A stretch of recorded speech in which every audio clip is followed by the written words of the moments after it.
اس نے دین کو برباد کر دیا۔ یعنی اگر کوئی شخص دین میں کوئی بدعت پیدا کرتا ہے تو دوسروں پر اس سے میل ملاقات حرام ہے، ایسے شخص کے ساتھ میل جول رکھنا تک حرام ہے۔ بہرحال بدعتی افراد کے بارے میں ایک حدیث ہے جس کے ضمن میں کہا گیا ہے، جب بھی تم بدعت ایجاد کرنے والوں کو دیکھو تو باہبہم، یہ بحث سے نکلا ہے اور یہ دو مقامات پر استعمال ہوتا ہے، ایک مبہوت کرنے، شکست دینے اور متحیر کر دینے کے معنی میں، جیسا کہ خود قرآن مجید میں آیا ہے۔ حضرت ابراہیم علیہ السلام نے اپنے زمانے کے جبار سے بحث و مباحثہ کیا اور آخر کار فبہت الذی کفر، وہ ابراہیم کی منطق کے مقابلے میں زچ ہو گیا، مبہوت ہو گیا، ناکام ہو گیا، ذلیل ہو گیا۔ اور دوسرے بہتان یعنی جھوٹ گھڑنے کے معنی میں، جس کے بارے میں ہم جانتے ہیں کہ آیت سبحانک ھذا بہتان عظیم میں بہتان عظیم یعنی بڑے جھوٹ کے معنی میں آیا ہے۔ شیخ انصاری وضاحت کے ساتھ فرماتے ہیں کہ اگر بدعت کی بنیاد رکھنے والوں سے سامنا ہو تو باہبہم یعنی مضبوط منطق کے ساتھ ان کا مقابلہ کرو، انہیں مبہوت کر دو، جیسا کہ حضرت ابراہیم نے اپنے زمانے کے جبار کے ساتھ بحث و مباحثہ کیا اور اسے مبہوت کر دیا۔ فبہت الذی کفر، بدعت گزاروں کا مقابلہ منطق کے ساتھ کرو تاکہ لوگ جان لیں کہ یہ بدعتی ہیں اور جھوٹ بولتے ہیں، ان کے ساتھ بحث و مباحثہ کرو اور انہیں شکست سے دوچار کر دو۔ کچھ لوگوں نے اس حدیث سے اس طرح استفادہ کیا ہے کہ اگر بدعتی لوگوں سے سامنا ہو تو جھوٹ بولنا جائز ہے، ان کی طرف جو بات منسوب کرنا چاہو کر دو، جو جھوٹ بولنا چاہو بول دو۔ یعنی بدعتی افراد کی سرکوبی کے لیے جو ایک مقدس مقصد ہے، اس ناجائز ذریعے یعنی جھوٹی نسبت دینے سے استفادہ کرو۔ اس طرح اس بات کا دائرہ مزید پھیلتا جاتا ہے۔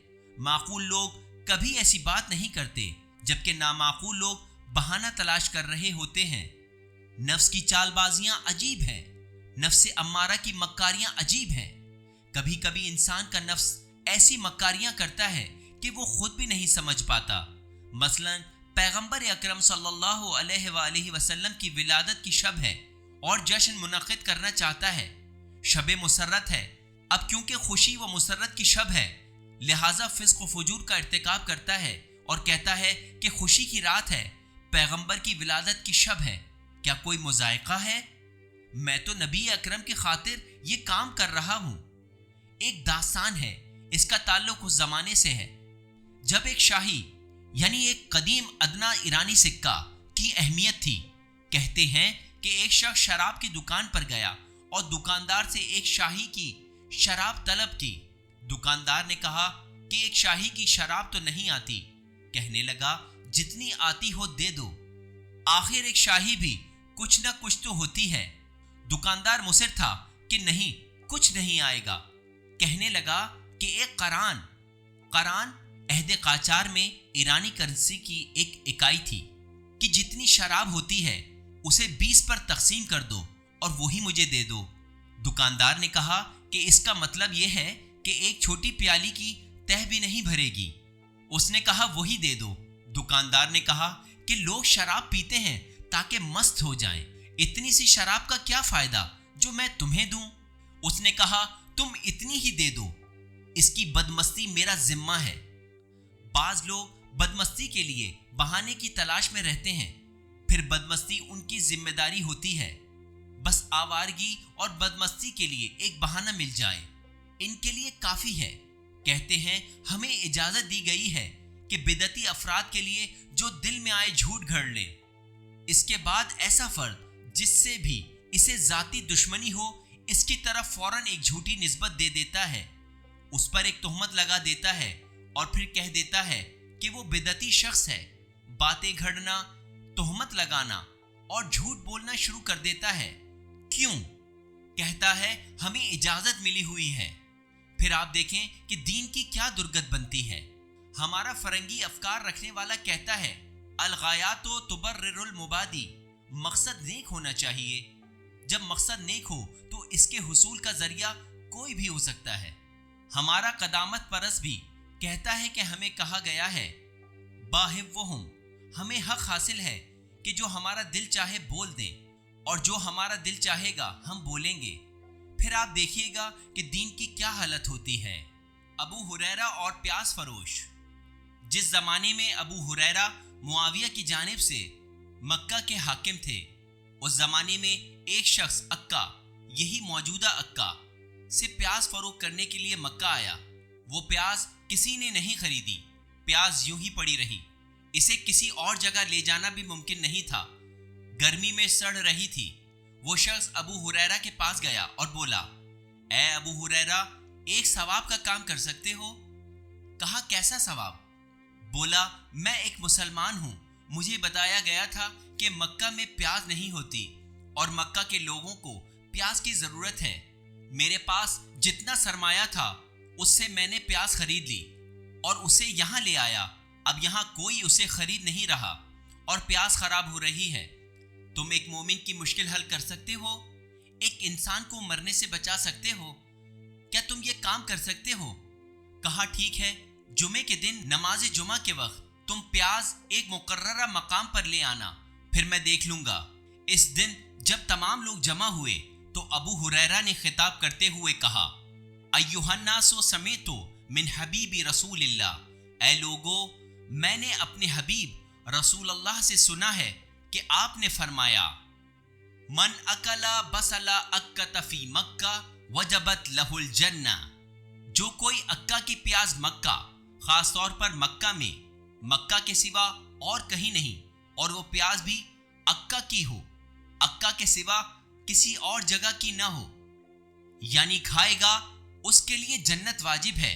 یہ سننے کے بعد 1 گھنٹے کے اندر اندر لوگوں نے ساری پیاز خرید لی۔ ابو ہریرہ کا ضمیر بھی مطمئن تھا کہ میں نے ایک مومن کی مشکل حل کی ہے، ایک مسلمان تاجر کو دیوالیہ ہونے سے بچا لیا ہے۔ ذرا سوچئے، کیا پیغمبر کی حدیث کو ان کاموں کے لیے ذریعہ بنانا چاہیے؟ اس کے بعد اسی حوالے سے کیا کچھ نہیں کہا گیا۔ شاید شہروں کی فضیلت میں بیان کی گئی 100 میں سے 95 خبریں اور حدیثیں وہ ہیں جو لوگوں نے اپنے فائدے کے لیے گھڑی ہیں۔ مثلاً کہا گیا ہے کہ پیغمبر نے فرمایا، بہترین قریہ، اس میں گاؤں اور شہر دونوں شامل ہیں، بحق ہے، یہی جو سبزوار کے نزدیک واقع ہے۔ نبی اکرم کو بحق سے کیا مطلب کہ وہ اتنے سارے مقامات کو چھوڑ کر یہ کہیں؟ کیوں؟ اس لیے کہ بحق کے رہنے والے فلاں صاحب اپنے لیے کوئی راستہ پیدا کرنا چاہتے تھے۔ اسی طرح کی اور باتیں کہ اگر ہم ان کی مثالیں بیان کرنا شروع کریں تو الا ماشاء اللہ بہت زیادہ ہیں، اور ہم انہیں ذکر کرنا نہیں چاہتے، لیکن اتنا جان لیجئے کہ ان چیزوں نے دین کو خراب کیا ہے۔ حالانکہ جیسا کہ انہوں نے، علامہ طباطبائی نے فرمایا ہے کہ آداب نبوت اور تمام انبیاء کی مجموعی سیرت کا حصہ یہ رہا ہے کہ انہوں نے مقدس مقصد یعنی حق کے لیے کسی صورت باطل سے استفادہ نہیں کیا۔ حضرت علی علیہ السلام اور ذریعے کا استعمال۔ حضرت علی علیہ السلام کی سیاست میں لچک کیوں نہیں تھی؟ اس میں کوئی شک نہیں کہ ان کا مقصد نیک تھا۔ ابن عباس جیسے لوگ انہیں آخر کیا مشورہ دے رہے تھے؟ مغیرہ بن شعبہ جیسے لوگوں کی تجویز آخر کیا تھی؟ یہی مغیرہ بن شعبہ جو بعد میں معاویہ کے خاص اصحاب اور حضرت علی علیہ السلام کے دشمنوں میں شامل ہو گیا تھا۔ یہ امیر المومنین علیہ السلام کی خلافت کے آغاز میں گفتگو کے لیے آپ کے پاس آیا۔ پہلے بڑے ہی سیاسی انداز میں آپ کو یہ مشورہ دیا کہ میرا خیال ہے کہ آپ فی الحال معاویہ کے بارے میں کچھ نہ بولیں، حتیٰ اس کی توثیق کر دیں، یعنی حکمرانی کے لائق دوسرے لوگوں کی طرح فی الحال اس کی بھی توثیق کر دیں، اسے نظر انداز کر دیں تاکہ وہ مطمئن ہو جائے، اور پھر جو ہی حالات پر آپ کی گرفت ہو جائے یکا یک اسے معزول کر دیں۔ حضرت نے فرمایا، میں ایسا ہرگز نہیں کروں گا، کیونکہ اگر میں وقتی طور پر معاویہ کی توثیق کر دوں تو اس کا مطلب یہ ہوگا کہ میں معاویہ کو چاہے وقتی طور پر ہی صحیح حکومت کے لائق سمجھتا ہوں، جبکہ میں اسے اس لائق نہیں سمجھتا، اور میں اس بارے میں لوگوں سے غلط بیانی بھی نہیں کروں گا، زبردستی بھی نہیں کروں گا۔ جب مغیرہ بن شعبہ نے دیکھا کہ اس کی باتیں بے اثر ثابت ہو رہی ہیں تو کہنے لگا کہ میں نے بھی غور کیا تھا تو اسی نتیجے پر پہنچا تھا کہ آپ کو ایسا ہی کرنا چاہیے، آپ حق بجانب ہیں۔ یہ کہہ کر وہ چلا گیا۔ ابن عباس نے کہا، اس نے جو پہلے بات کہی تھی وہ اس کے دل کی بات تھی، لیکن اس نے جو دوسری بات کی وہ اس کی سوچ نہیں تھی۔ مغیرہ اس گفتگو کے بعد معاویہ کے پاس چلا گیا۔ حضرت علی علیہ السلام نے کیوں اس کی بات نہیں مانی؟ اس لیے کہ آپ انبیاء کی راہ و روش پر چلنے والے تھے اور اس قسم کی سیاست بازیوں کے حق میں نہیں تھے۔ یہ جو کہا جاتا ہے کہ ابو بکر نابغہ تھے، عمر نابغہ تھے، ان کا یہ نابغہ ہونا اسی حوالے سے تھا کہ وہ اپنے مقصد کے لیے کوئی بھی ذریعہ استعمال کر لیتے تھے۔ کچھ لوگ کیوں حضرت علی کی سیاست کو قبول کرنا نہیں چاہتے؟ کیونکہ دیکھتے ہیں کہ ان کی سیاست میں لچک نہیں ہے۔ ان کا ایک ہدف ہے اور کچھ ذرائع ہیں۔ ان کا ہدف حق ہے۔ جب وہ حق تک پہنچنا چاہتے ہیں تو ہر گام پر ایسے ذریعے سے استفادہ کرتے ہیں جو حق ہو، تاکہ اس ہدف حق تک پہنچ جائیں۔ لیکن دوسرے لوگ، اگر ہم یہ فرض کر لیں کہ ان کا ہدف حق ہے، تب بھی وہ ذرائع کو اہمیت نہیں دیتے۔ وہ کہتے ہیں کہ مقصد نیک ہونا چاہیے۔ رسول اکرم اور ذرائع کا استعمال۔ قبیلہ ثقیف کے کچھ لوگ پیغمبر اکرم صلی اللہ علیہ وآلہ وسلم کی خدمت میں حاضر ہوئے اور کہا، اے اللہ کے رسول، ہم مسلمان ہونا چاہتے ہیں، لیکن ہماری 3 شرطیں ہیں۔ آپ ان شرائط کو مان لیجئے۔ ایک شرط یہ ہے کہ آپ ہمیں 1 سال اور ان بتوں کی پرستش کی اجازت دیجئے، ان لوگوں کی طرح جو یہ کہتے ہیں کہ ہمیں ایک بار پیٹ بھر کر کھانے دو۔ آپ ہمیں اجازت دیجئے کہ ہم 1 سال مزید اچھی طرح ان بتوں کی پرستش کر لیں، تاکہ اس عمل سے اچھی طرح ہمارا پیٹ بھر جائے۔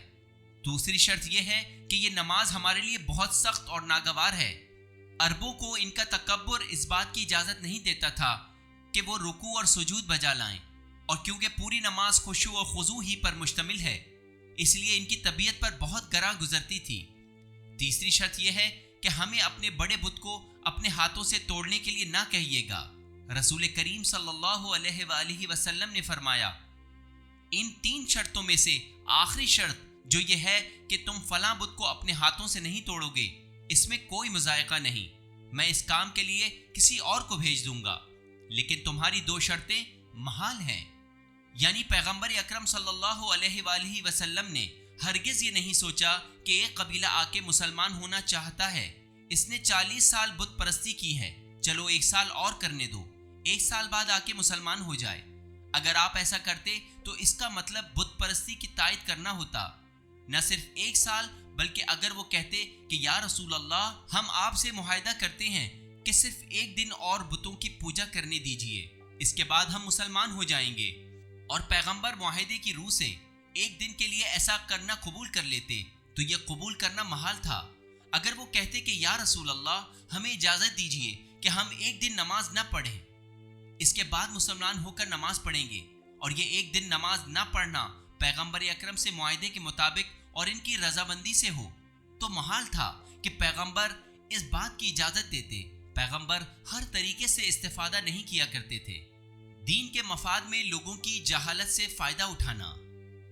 میرے نزدیک سب سے زیادہ عجیب بات یہ ہے کہ ناجائز ذرائع کا استعمال خود ایک علیحدہ مسئلہ ہے۔ اس سے زیادہ حساس اور نازک بات یہ ہے کہ کیا حق کی خاطر لوگوں کی غفلت سے فائدہ اٹھایا جا سکتا ہے؟ لوگوں کے خواب غفلت سے، لوگوں کی جہالت اور نادانی سے دین کے حق میں استفادہ ایک مسئلہ ہے۔ ایسا محسوس ہوتا ہے کہ کم ہی لوگ ہوں گے جو کہیں گے کہ اس میں کوئی مذائقہ ہے، کہیں گے یہ بیچارہ ایک جاہل آدمی ہے، نادان انسان ہے، بے خبر شخص ہے۔ اپنی اسی بے خبری، جہالت اور نادانی کے عالم میں اس کے بعض عقائد بن گئے ہیں۔ فلاں شخص نے بی بی شہربانوں کے حوالے سے مثلاً کوئی عقیدہ یا ایمان بنا لیا ہے، اب ہمیں کیا کہ اسے اس کی اس غفلت سے بیدار کرے۔ اس نے بالآخر اسی راستے سے ایک عقیدہ بنا لیا ہے کہ امام زین العابدین علیہ السلام کی مادر گرامی شہربانو حقیقتاً کربلا میں موجود تھی، اور جب امام حسین علیہ السلام شہید ہو گئے تو وہاں بندھے ہوئے ایک گھوڑے پر سوار ہوئیں اور اسے ایک چابک رسید کیا۔ پھر عمر سعد کے سپاہیوں نے ان کا تعاقب کیا اور بی بی ان سے بچ کر آ گئی۔ اب اگر یہ کہیں کہ بی بی شہربانوں کے گھوڑے نے عزم کیا ہوا تھا، تو یہ بھی کہنا پڑے گا کہ لشکر عمر سعد کے گھوڑے بھی عزم کیے ہوئے تھے کہ ایک مرتبہ میں 150 فرسخ تک دوڑ کر آئے، بلکہ ان کا عزم تو زیادہ ہوا کہ جب بی بی شہربانو اس پہاڑ پر پہنچی ہیں تو ان کا گھوڑا تھک چکا تھا اور وہ لوگ سر پر پہنچ گئے تھے۔ جب وہ انہیں گرفتار کرنے کے لیے ان کے قریب آئے تو انہوں نے کہنا چاہا کہ یا ہو مجھے اپنی پناہ میں لے لے، لیکن اس کے بجائے غلطی سے ان کے منہ سے نکلا کہ یا کوہ مجھے پناہ میں لے لے، اور یوں کوہ یعنی پہاڑ نے انہیں اپنی پناہ میں لے لیا۔ عجیب بات ہے، تاریخ و حدیث ہمیں بتاتی ہے کہ امام سجاد سلام اللہ علیہ کی والدہ ماجدہ نفاس کی حالت میں یعنی وضع حمل کے فوراً بعد وفات پا گئی تھی اور کربلا کی جنگ میں موجود ہی نہیں تھی۔ آپ کو ایک مقتل بھی ایسا نہیں ملے گا جو یہ کہتا ہو کہ امام زین العابدین علیہ السلام کی والدہ خواہ وہ بی بی شہر بانو ہوں یا کوئی اور خاتون کربلا میں موجود تھی۔ یہ افسانہ سازوں کا بنایا ہوا ایک افسانہ ہے۔ کچھ لوگ اس کے بھی معتقد ہیں، کچھ لوگ کہتے ہیں کہ ہمیں اس سے کیا، جھوٹ ہے تو ہوا کرے، لیکن آخرکار لوگوں میں اسی راہ سے ایک ایمان اور ایک اعتقاد پیدا ہو گیا ہے۔ یہ درست ہے یا نہیں؟ یعنی لوگ خواب غفلت کی وجہ سے، جہالت و نادانی کے سبب سے، کچھ خرافات کی باعث آخرکار ایک درست عقیدے تک پہنچ گئے ہیں۔ کیا ہمیں اس بات کا حق ہے کہ ہم اس کی تائید کریں؟ نہیں۔ امیر المومنین علیہ السلام کا وہ کلام جس کا ذکر ہم پہلے کر چکے ہیں، اس میں ایک نکتہ تھا جسے عرض کرنا ہم بھول گئے تھے۔ پیغمبر اکرم صلی اللہ علیہ وآلہ وسلم جو ذرائع اور جو وسائل استعمال کیا کرتے تھے، کہیں تو طاقت اور داغنے کے اوزار کا استعمال کیا کرتے تھے اور کہیں مرہم کا۔ ایک مقام پر تندی اور سختی کا رویہ رکھتے تھے، ایک جگہ نرمی کا، لیکن وہ اس کے موقع محل سے واقف تھے۔ اس کے بعد یوں بیان کرتے ہیں، جس مقام پر بھی ان ذرائع سے استفادہ کرتے تھے وہ لوگوں کی بیداری اور آگاہی کی خاطر ہوتا تھا۔ تلوار کو اس مقام پر کام میں لاتے تھے جہاں لوگوں کو بیدار کرنا مقصود ہوتا تھا، انہیں سلانے کے لیے اسے استعمال نہیں کرتے تھے۔ اخلاق کو اس جگہ کام میں لاتے تھے جہاں وہ آگاہی اور بیداری کا سبب بنتا تھا۔ تلوار کو اس جگہ استعمال کرتے تھے جہاں نابینا کے دل کو بینا کرتے تھے، بہرے کے کانوں کو سننے والا بناتے تھے، اندھے کی آنکھ کو دیکھنے والا بناتے تھے، گونگے کی زبان کو گویا کرتے تھے۔ یعنی پیغمبر جو بھی ذرائع استعمال کرتے تھے وہ لوگوں کی بیداری کے لیے تھے۔ پیغمبر اکرم کے بچے کی وفات اور سورج گرہن ایک داستان ہے جو ہماری حدیث کی کتابوں میں موجود ہے، حتیٰ اہل سنت نے بھی اسے نقل کیا ہے۔ ماریہ قبطیہ سے رسول اکرم صلی اللہ علیہ وآلہ وسلم کا ایک بیٹا تھا جس کا نام ابراہیم تھا۔ یہ بیٹا جس سے رسول اکرم صلی اللہ علیہ وآلہ وسلم کو بہت پیار تھا، 1.5 سال کی عمر میں دنیا سے رخصت ہو جاتا ہے۔ قدرتی بات ہے، رسول اکرم جو پیکر محبت تھے غمگین ہو جاتے ہیں، حتیٰ ان کی آنکھوں سے اشک جاری ہو جاتے ہیں اور فرماتے ہیں دل جلتا ہے اور آنسو بہتے ہیں، اے ابراہیم ہم تمہاری خاطر غمگین ہیں، لیکن رضا الہی کے برخلاف کوئی بات زبان پر نہیں لائیں گے، کیونکہ رسول کریم صلی اللہ علیہ وآلہ وسلم کا دل مغموم تھا، اس لیے تمام مسلمان بھی حزن و ملال کا شکار تھے۔ اتفاق سے اسی دن سورج گرہن ہو جاتا ہے۔ مسلمانوں کو یقین ہے کہ سورج گرہن پیغمبر کے غم میں عالم بالا کا ساتھ دینا ہے، یعنی رسول کے بیٹے کی وفات کی وجہ سے سورج کو گرہن لگا ہے۔ البتہ اس بات میں اپنی حد تک کوئی معنی نہیں ہے، نبی اکرم کے خاطر دنیا کا زیر و زبر ہو جانا ناممکن بات ہے، یہ کوئی انہونی بات نہیں ہے۔ یہ بات مدینہ کے لوگوں میں پھیل گئی اور مرد و زن ایک زبان ہو کر کہنے لگے کہ دیکھا سورج پیغمبر اکرم پر طاری ہونے والے غم میں گہنا گیا۔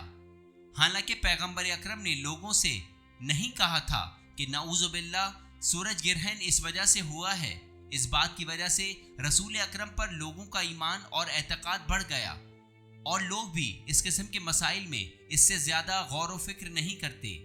لیکن نبی اکرم کیا کرتے ہیں؟ نبی اکرم صلی اللہ علیہ وآلہ وسلم نہیں چاہتے تھے کہ لوگوں کی ہدایت کے لیے ان میں موجود کمزوریوں سے فائدہ اٹھائیں، وہ ان کی قوی چیزوں سے فائدہ اٹھانا چاہتے ہیں۔ پیغمبر اکرم نہیں چاہتے کہ اسلام کے مفاد میں لوگوں کی جہالت اور نادانی سے فائدہ اٹھائیں، وہ لوگوں کے علم و معرفت سے استفادہ کرنا چاہتے ہیں۔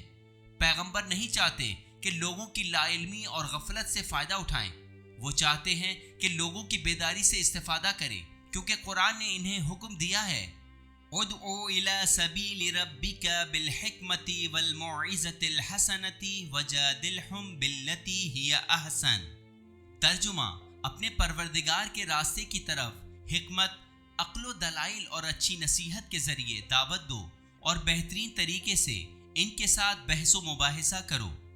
سورہ نحل آیت نمبر 125۔ اور کچھ ذرائع کا ذکر کیا ہے۔ پیغمبر اکرم نے یہ نہیں سوچا کہ عوام الناس نے اپنی جہالت سے یہ بات کہی ہے، یعنی مقاصد کو پیش نظر رکھو، ذرائع پر توجہ نہ دو، آخر انہوں نے اس سے اچھا نتیجہ حاصل کیا ہے۔ میں نے تو ان سے نہیں کہا میں یہاں خاموش رہتا ہوں، نہیں، آپ نے خاموشی بھی اختیار نہیں کی، آپ منبر پر تشریف لائے، گفتگو فرمائی اور لوگوں کو مطمئن کر دیا۔ آپ نے فرمایا یہ جو سورج گرہن ہوا تھا یہ میرے بیٹے کی وجہ سے نہیں تھا۔ جو شخص حتیٰ اپنی خاموشی سے بھی غلط فائدہ نہیں اٹھاتا، اسے ایسا ہونا چاہیے۔ کیوں؟ اس لیے کہ اولاً تو اسلام کو ان چیزوں کی ضرورت نہیں ہے۔ وہ لوگ جن کے دین کی کوئی منطق نہیں، جو دلیل و برہان نہیں رکھتا، جن کے دین کی حقانیت کے آثار واضح اور نمایاں نہیں، ان کے لیے چھوڑ دو وہ جھوٹے خوابوں، جعلی باتوں اور اس قسم کی خاموشیوں سے استفادہ کرے۔ اسلام کو اس قسم کی چیزوں کی ضرورت نہیں ہے۔ ثانیاً، جو شخص ان چیزوں سے استفادہ کرتا ہے وہ بھی آخرکار غلطی کرتا ہے۔ مشہور کہاوت ہے کہ سب لوگوں کو ہمیشہ جہالت میں نہیں رکھا جا سکتا، یعنی کچھ لوگوں کو ہمیشہ جہالت میں رکھا جا سکتا ہے، تمام لوگوں کو بھی ایک عرصے تک جہالت اور بے خبری میں مبتلا رکھا جا سکتا ہے، لیکن سب لوگوں کو ہمیشہ کے لیے جاہل نہیں رکھا جا سکتا، قطع نظر اس کے کہ خدا اس بات کی اجازت نہیں دیتا۔ بالفاظ دیگر، اگر یہ اصول نہ بھی ہوتا تب بھی ایک پیغمبر جو اپنے دین کو تاابد قائم رکھنا چاہتا ہے، کیا وہ نہیں جانتا کہ 100 سال بعد، 200 سال بعد، 1000 سال بعد لوگ آ کر ایک دوسرے طریقے سے فیصلہ کریں گے؟ اور سب سے بڑھ کر یہ کہ خدا اسے اس بات کی اجازت نہیں دیتا۔ اچھے مقصد کے لیے جائز ذریعہ، حق کے لیے حقی سے استفادہ کرنا چاہیے۔ اس بات کے معنی یہ ہیں کہ اگر میں جانتا ہوں کہ ایک ناحق اور نادرست بات، ایک جھوٹ، ایک ضعیف حدیث، ایک ایسی حدیث جس کے بارے میں خود جانتا ہوں کہ وہ جھوٹی ہے، اگر میں وہ آپ کو سناؤں تو آج ہی کی رات آپ میں سے تمام گناہگار توبہ کر لیں گے اور آپ سب نماز شب پڑھنے لگ جائیں۔ اس کے باوجود اسلام مجھے اس عمل کی اجازت نہیں دیتا۔ کیا اسلام اس بات کی اجازت دیتا ہے کہ ہم جھوٹ بولیں تاکہ لوگ امام حسین علیہ السلام کے لیے گریہ کریں؟ سننے والا تو نہیں جانتا کہ یہ جھوٹ ہے۔ امام حسین علیہ السلام پر اشک فشانی بھی بے شک باعث اجر و ثواب ہے۔ کیا اسلام اس کے باوجود جھوٹ بولنے کی اجازت دیتا ہے؟ ہرگز نہیں۔ اسلام کو ان جھوٹی باتوں کی ضرورت نہیں ہے۔ حق میں باطل کی آمیزش کر دینا حق کو ختم کر دیتا ہے۔ جب انسان حق کو باطل کے ساتھ ملحق کر دیتا ہے تو پھر حق کھڑا نہیں رہ سکتا، خود بخود ختم ہو جائے گا۔ حق کو باطل کے ساتھ باقی رہنے کی تاب نہیں ہے۔ کہتے ہیں کسی شہر کے ایک بڑے عالم دین کوئی مجلس سن رہے تھے۔ اس مجلس میں ایک صاحب جن کے سر پر سیدوں والی پگڑی بندھی ہوئی تھی جھوٹے مصائب بیان کر رہے تھے۔ وہ عالم دین جو ایک بڑے مجتہد تھے نیچے سے پکارے، جناب یہ کیا بیان کر رہے ہیں؟ وہ منبر سے چیخ کر بولا، تم جاؤ اپنی فقہ اور اصول سے کام رکھو، مجھے اپنے جد کا اختیار حاصل ہے، جو میرا دل چاہے گا میں بولوں گا۔ مجھے اپنے جد کا اختیار حاصل ہے سے کیا مراد ہے؟ ہمیں نہ صرف اپنے لیے جھوٹ نہیں بولنا چاہیے بلکہ ہمیں دین کے فائدے کے لیے بھی جھوٹ نہیں بولنا چاہیے، یعنی دین کے مفاد میں بھی بے دینی سے کام نہیں لینا چاہیے، کیونکہ جھوٹ بولنا بے دینی ہے۔ دین کے مفاد میں جھوٹ بولنا دین کے مفاد میں بے دینی کرنا ہے۔ دین کے مفاد میں تہمت لگانا دین کے مفاد میں بے دینی کرنا ہے۔ دین کے مفاد میں غیبت کرنا دین کے مفاد میں بے دینی کرنا۔ دین اس بات کی اجازت نہیں دیتا، اگرچہ ہم خود اس کے مفاد میں بے دینی کریں۔ ادعو الی سبیل ربک بالحکمۃ والموعظۃ الحسنہ۔ دیکھیے پیغمبر اکرم صلی اللہ علیہ وآلہ وسلم کی تبلیغی سیرت، جو آپ کی سیرت کا اہم ترین حصہ ہے، کیا تھی؟ نبی اکرم نے کس طرح اسلام کی تبلیغ کی، کس طرح ہدایت و رہنمائی کی؟ بعد میں انشاءاللہ ہم رسول اکرم کی تبلیغی سیرت پر بات کریں گے اور کچھ آرائز پیش کریں گے۔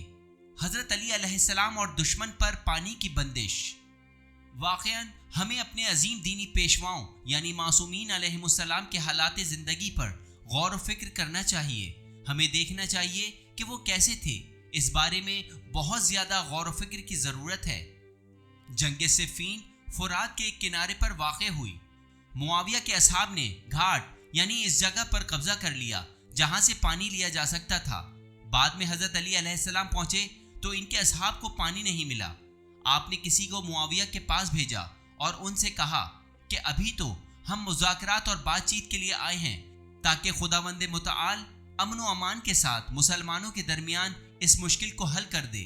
تم نے ایسا کیوں کیا ہے؟ لیکن معاویہ جو یہ سمجھ رہے تھے کہ انہوں نے بڑی کامیابی حاصل کر لی ہے، وہ کچھ سننے کے لیے تیار نہ ہوئے۔ جب امیر المومنین نے دیکھا کہ کوئی فائدہ نہیں ہو رہا تو حملے کا حکم دے دیا، اور اسی دن شام ہونے سے پہلے پہلے معاویہ کے لشکر کو مار بھگایا گیا اور اصحاب علی نے گھاٹ پر قبضہ کر لیا۔ اب اصحاب نے کہا کہ ہم جیسے کو تیسا جواب دیں گے اور انہیں پانی نہیں لینے دیں گے۔ حضرت علی علیہ السلام نے فرمایا لیکن میں ایسا نہیں کروں گا، کیونکہ پانی ایک ایسی چیز ہے جسے خدا نے کافر اور مسلمان سب کے لیے بنایا ہے۔ یہ عمل شجاعت اور مردانگی کے خلاف ہے۔ ان لوگوں نے ایسا کیا لیکن تم ایسا نہ کرنا۔ حضرت علی علیہ السلام نہیں چاہتے تھے کہ ایک بزدلانہ فعل کے ذریعے کامیابی حاصل کریں۔ بزرگوں کی سیرت میں ایسے بہت سے نکتے پائے جاتے ہیں۔ عمر و آس اور ذریعے کا استعمال۔ ہم ایک داستان بیان کرتے ہیں، شاید بہت سے افراد یہ کہیں کہ اگر ہم علی علیہ السلام کی جگہ ہوتے تو ایسا نہ کرتے۔ عمرو بن عاص انتہائی چالاک انسان تھا۔ ایک روز صفین کے میدان میں حضرت علی آئے اور پکار کر بولے، اے معاویہ، کیوں اتنے مسلمانوں کا خون بہاتے ہو؟ تم خود آ جاؤ، ہم ایک دوسرے کے ساتھ لڑتے ہیں، جو بھی جیتے جو بھی ہارے۔ ایک صاف بات تھی، اس کا نتیجہ بھی پہلے ہی معلوم تھا۔ بسا اوقات عمرو آس معاویہ سے کہا کرتا تھا، معاویہ، علی ٹھیک کہہ رہے ہیں، بات تو یہی ہے، تم بھی تو ایک بہادر مرد ہو، اسلحہ اٹھا کر علی کا مقابلہ کرو۔ معاویہ جو نتائج سے اچھی طرح باخبر تھے، انہوں نے ایک دن دھوکے سے عمرو آس کو جنگ کے لیے بھیج دیا، لیکن حضرت علی علیہ السلام سے جنگ کے لیے نہیں۔ البتہ عمرو آس بذاتہ ایک بہادر انسان تھا۔ مصر اسی نے فتح کیا تھا۔ وہ اسلحہ پہن کر میدان جنگ میں آیا اور مقابل طلب کیا۔ ساتھ ہی وہ ادھر ادھر دیکھتا بھی جا رہا تھا کہ کہیں حضرت امیر سے سامنا نہ ہو جائے۔ کہتا تھا، تم لوگوں پر ضرب لگاؤں گا لیکن علی نظر نہیں آ رہے۔ جن مقامات کے بارے میں لکھا گیا ہے کہ وہاں حضرت ابو الفضل عباس موجود تھے، بظاہر ان میں سے ایک مقام یہی ہے۔ اس وقت آپ 14 سالہ نوجوان تھے۔ امیر المومنین آہستہ آہستہ اس طرح سے کہ عمرو آس کو آغاز میں پتہ نہ چل سکے کہ علی ہیں، آگے بڑھتے رہے، لیکن آپ یہ بھی نہیں چاہتے تھے کہ وہ آخر وقت تک غفلت ہی میں رہے۔ عمرو آس کو معلوم نہ ہو سکا کہ علی ہیں اور آپ اس کے سر پر پہنچ گئے۔ جب آپ اس کے بالکل نزدیک پہنچ گئے تو آپ نے یہ پسند نہیں کیا کہ اب بھی وہ نہ جان پائے کہ وہ کس کے سامنے ہے، لہٰذا آپ نے فرمایا، میں ہوں قرشی مؤتمن امام۔ آپ نے اپنا تعارف کرایا، میں علی ہوں۔ اب عمرو آس حواس باختہ ہو گیا، فوراً گھوڑے کا رخ موڑا اور فرار ہونے لگا۔ امیر المومنین نے اس کا تعاقب کیا اور اس پر اپنی تلوار سے وار کیا۔ وہ اچھل کر گھوڑے سے زمین پر گر گیا۔ مجھے نہیں معلوم اس نے کیا تیاری کر رکھی تھی، پہلے ہی سے کیا طے کر رکھا تھا۔ فوراً اپنی شرمگاہ کھول دی، کیونکہ وہ جانتا تھا کہ علی ایسے انسان نہیں ہے جو اس قسم کے انسان کا سامنا کرے۔ جیسے ہی اس نے ایسا کیا، حضرت اپنا منہ پھیر کر چلے گئے۔ بعد میں معاویہ اسے کہتے رہتے تھے، اے عمرو آس، تو نے اچھا ذریعہ اختیار کیا تھا۔ مجھے پوری دنیا میں کوئی ایک شخص بھی ایسا نہیں ملا جس نے اتنا مقدس ذریعہ اختیار کیا ہو۔ اب جو لوگ اپنے مقاصد کے لیے ہر ذریعہ استعمال کر لیتے ہیں، وہ عمرو آس کے قبیل سے ہیں۔ جو کوئی بھی ہوتا وہ یہی کہتا، افسوس، دیکھو تو علی نے کیسے شخص کو کس موقع پر چھوڑ دیا۔ ٹھیک ہے، اسے ایک تلوار رسید کرتے اور اس کا کام تمام کر دیتے، لیکن علی علیہ السلام ایسے انسان نہیں تھے کہ عمرو آس جیسے شخص کو قتل کرنے کے لیے بھی، جس نے اپنی نجات کے لیے اپنی شرمگاہ کو ذریعہ بنایا، حق کے راستے سے منحرف ہو جاتے۔ آپ علیہ السلام نے اپنا منہ موڑا اور چلے گئے۔ ہم اس قسم کی باتوں کو ائمہ اطہار اور پیغمبر اکرم کی سیرت میں بہت زیادہ پاتے ہیں۔ آپ حضرات اپنے دشمن کے مقابل بھی اپنے بلند اخلاق اور اپنے مکارم اخلاق کا دامن نہیں چھوڑتے تھے۔ یہ وہ چیزیں ہیں جو بتاتی ہیں کہ یہ حضرات ایک دوسری سطح کے لوگ تھے اور ایک دوسری سطح پر سوچا کرتے تھے۔ یہ لوگ اپنے آپ کو حق و حقیقت کا محافظ سمجھتے تھے۔ امام حسین علیہ السلام اور ذریعے کا استعمال۔ امام حسین علیہ السلام کے لیے مسئلہ یہ نہیں تھا کہ آپ مارے جائیں گے یا نہیں مارے جائیں گے، مسئلہ یہ تھا کہ کہیں دین قتل نہ ہو جائے، دین کا ایک اصول اگرچہ وہ ایک چھوٹا سا اصول ہی کیوں نہ ہو پامال نہ ہو جائے۔ عاشورہ کی صبح ہوتی ہے، شمر ابن ذوالجوشن خباثت میں شاید دنیا میں اس کی مثال نہ ہو۔ اسے اس بات کی جلدی تھی کہ جنگ شروع ہونے سے پہلے آ کر حالات کا جائزہ لے لے۔ اس نے سوچا کہ خیمہ گاہ کے پچھواڑے جائے بلکہ وہاں سے کسی جرم کا مرتکب ہو، لیکن اسے نہیں معلوم تھا کہ امام حسین علیہ السلام نے پہلے ہی سے انتظام کر رکھا ہے، پہلے ہی سے حکم دے دیا ہے کہ خیموں کو ایک دوسرے کے نزدیک خط منحنی کی شکل میں نصب کریں، ان کے پیچھے ایک خندق بھی کھود لیں اور کچھ خشک لکڑیاں اس میں ڈال کر انہیں آگ بھی لگا دیں تاکہ دشمن پیچھے کی طرف سے نہ آ سکے۔ جب شمر وہاں پہنچا اور اسے یہ صورتحال نظر آئی تو بہت سٹ پٹایا اور گالم گلوچ پر اتر آیا۔ امام حسین علیہ السلام کے بعض اصحاب نے بھی اسے جواب دیا، البتہ گالیوں سے نہیں۔ بزرگ اصحاب میں سے ایک نے کہا، یا ابا عبداللہ اجازت دیجئے ایک تیر پھینک کر یہیں اس کا کام تمام کر دیتا ہوں۔ آپ نے فرمایا نہیں۔ وہ سمجھے کہ شاید امام کو پتہ نہیں ہے کہ شمر کس قسم کا آدمی ہے۔ کہنے لگے، اے فرزند رسول، میں اسے جانتا ہوں، مجھے معلوم ہے کہ یہ کتنا شقی انسان ہے۔ آپ نے فرمایا، میں جانتا ہوں۔ کہا، پس پھر کیوں اجازت نہیں دیتے؟ فرمایا، میں جنگ کا آغاز نہیں کرنا چاہتا۔ جب تک ہمارے درمیان جنگ شروع نہ ہو اس وقت تک ہم دو مسلمان گروہوں کی صورت میں ایک دوسرے کے سامنے ہیں۔ جب تک وہ جنگ اور خون ریزی کی ابتدا نہیں کریں گے میں جنگ نہیں چھیڑوں گا۔ یہ قرآنی اصول ہے، قرآن میں ہے۔ سورہ بقرہ آیت نمبر 194۔ الشہر الحرام بالشہر الحرام والحرمات قصاص فمن اعتدى علیکم فاعتدوا علیہ بمثل ما اعتدى علیکم۔ ترجمہ، ماہ حرام کا جواب ماہ حرام ہے، پس اگر مشرکین ماہ حرام میں تمہارے خلاف لڑے تو تم بھی ماہ حرام کے باوجود ان سے جنگ کرو، اور محترم چیزوں میں قصاص جائز ہے، یعنی جو کوئی تم پر زیادتی کرے تم بھی اس پر اسی قدر زیادتی کرو۔ امیر المومنین حضرت علی علیہ السلام بھی جنگ صفین میں اسی آیت کو سند قرار دیتے تھے اور فرماتے تھے کہ میں اس آیت کی پابندی کی وجہ سے جنگ کا آغاز نہیں کروں گا، لیکن اگر انہوں نے آغاز کیا تو ہم دفاع کریں گے۔ امام حسین علیہ السلام شمر کے معاملے میں بھی خیال رکھتے ہیں اور کہتے ہیں کہ جب تک دشمن کی جانب سے عملاً جنگ کا آغاز نہ ہو اس وقت تک ہماری جانب سے جنگ شروع نہیں ہونی چاہیے۔ یہ وہ نکات ہیں جو ائمہ علیہم السلام کی روحانی مقام کی نشاندہی کرتے ہیں کہ وہ کس طرح سے سوچا کرتے تھے۔ آپ حضرات کی سوچ یہ تھی کہ ایک چھوٹا سا اصول بھی چاہے وہ ایک مستحب ہی کیوں نہ ہو پامال نہیں ہونا چاہیے، لیکن دشمنوں میں یہ سوچ نہیں پائی جاتی تھی۔ رفتہ رفتہ دن چڑھ آیا، عمر سعد کا لشکر تیار ہوتا ہے۔ امام حسین علیہ السلام بھی میمنہ یعنی رائٹ ونگ تشکیل دیتے ہیں، میسرہ یعنی لیفٹ ونگ تشکیل دیتے ہیں، قلب لشکر تشکیل دیتے ہیں، علمدار مقرر کرتے ہیں۔ آپ یہ نہیں سوچتے کہ وہ 30,000 کا لشکر ہے اور ہم 72 افراد۔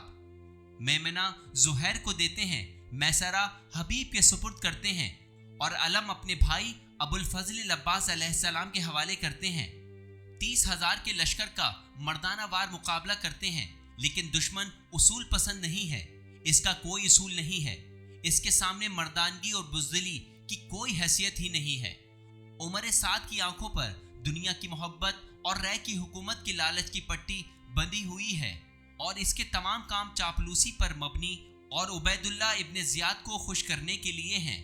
اس کا ہم و غم یہ ہے کہ کون سا ایسا کام کیا جائے کہ جب عبید اللہ کے پاس جاؤں تو وہ مجھ سے زیادہ خوش ہو، اور پھر رائے کی حکومت کے حصول میں کوئی مشکل اور کوئی رکاوٹ باقی نہ رہے، لہٰذا اس نے تیر کمان میں چڑھایا۔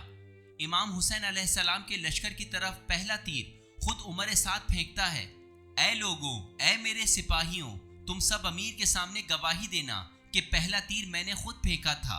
عمر سعد کے پاس تقریباً 4000 تیر انداز تھے۔ تیر بارش کی طرح اصحاب حسینی کی طرف آ رہے تھے۔ لکھا ہے کہ امام حسین علیہ السلام کے اصحاب میں سے کچھ لوگ جو تیر انداز تھے، انہوں نے مخصوص انداز میں ایک زانو کو زمین پر رکھا اور دوسرا زانو خم کر کے مردانہ وار تیر برسانا شروع کر دیے۔ ان میں سے ایک شخص جام شہادت نوش کرتا تھا تو اس کے مقابلے میں دشمن کے کئی افراد گرتے تھے۔ امام حسین علیہ السلام کے زیادہ تر اصحاب شاید اسی تیر اندازی میں شہید ہوئے، لیکن امام حسین علیہ السلام نے جنگ کا آغاز نہیں کیا۔ عاشور کے دن جنگ ایک تیر سے شروع ہو کر ایک تیر ہی پر ختم ہوئی۔